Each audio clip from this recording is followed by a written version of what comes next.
పిఠాపురం మండలానికి సంబంధించి ప్రస్తుతం పిఠాపురం పట్టణంలో కూడా దూడల సంత సరైన సదుపాయాలు లేవు, పశువుల కొరకు సరైన షెడ్లు లేవు.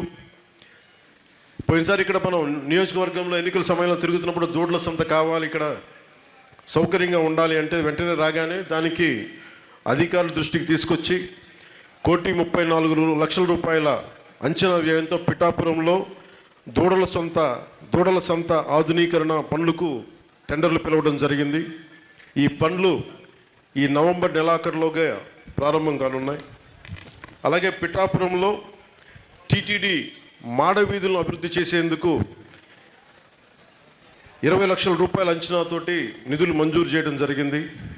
అలాగే 73 లక్షల రూపాయల అంచనాతోటి టీటీడీ కళ్యాణ మండపంలో గల భోజనశాల, డైనింగ్ హాల్ మరియు మండపం అభివృద్ధి కొరకు నిధుల్ని మంజూరు చేయడం జరిగింది.